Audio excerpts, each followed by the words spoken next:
அனைவருக்கும் வணக்கம். ஜேம்ஸ் தமிழ்நாடு கைத்தொழில் மற்றும் தொழில்துறை சங்கம் சங்கத்தின் கோவை மாவட்ட தலைவர். தமிழ்நாட்டில் ஆயிரக்கணக்கான தொழில் முனைவோர்கள் தங்கள் தொழில் முதலீடாக புதிய இயந்திரங்கள் வாங்குவதற்காக வங்கி மூலமாகவும் தனியார் நிதிநிலை மூலமாகவும் கடனை பெற்று இயந்திரங்கள் கொள்முதல் செய்வது என்பது தொடர்ந்து நடந்து கொண்டிருக்கின்றன. அந்த இயந்திரங்கள் கொள்முதல் செய்கின்றவர்களுக்கு தமிழக அரசு மிக பெருமளவில் உதவுகின்ற வகையில் 25% வரை மானிய தொகை கொடுத்துக் கொண்டிருக்கின்றார்கள். அது மிகுந்த மகிழ்ச்சி தருகிறது என்பதை இந்த நேரத்தில் நாங்கள் தெரிவித்துக் கொள்கிறோம். ஆனால் அந்த மானிய தொகையை பெறுவதற்கு விண்ணப்பிக்கின்றவர்களுக்கு விண்ணப்பம் பெறுவதற்கே மாவட்ட தொழில் மையங்கள் 2-3 மாதங்கள் எடுத்துக் கொள்கின்றார்கள்.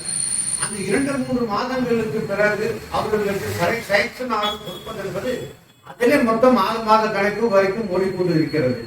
அந்த 6 மாதம் கழித்து அந்த மானியம் பெறுவதற்கு 1 ஆண்டு வரைக்கும் காத்துக் கொண்டிருக்கின்ற ஒரு பெரிய நெருக்கடிகளை இந்த தொழில் முனைவோர்களுக்கு ஏற்படுத்துகிறது.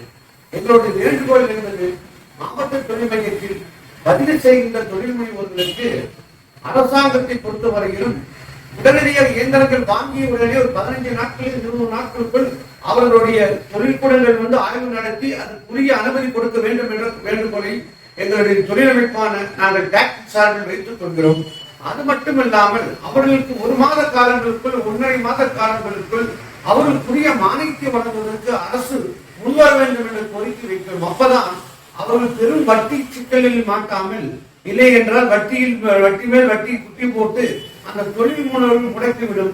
அரசு செய்கின்ற உதவி என்பது காலத்தால் கிடைக்கப்பட்டால் அவர்களுக்கு பெரும் உதவியாக இருக்கும் என்று நாங்கள் குறுந்தொழில் சங்கம் டாக்ஸ் சார்பில் கேட்டுக்கொள்கிறோம்.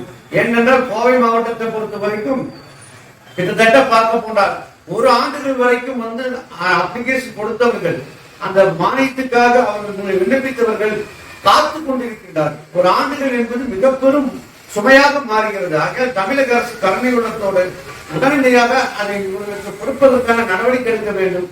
மேலும் ஆய்வு நடத்துகின்ற அதிகாரிகள் அந்த மிஷினரி வாங்கிய உடனே அவர்கள் உடனடியாக ஆய்வு நடத்தி 15 நாட்களுக்கு அவர்களுக்கு சரி என்று அவர்கள் சர்டிபிகேட் கொடுக்கிறது என்ற வேண்டுகோளையும் நாங்கள் முன்வைக்கிறோம்.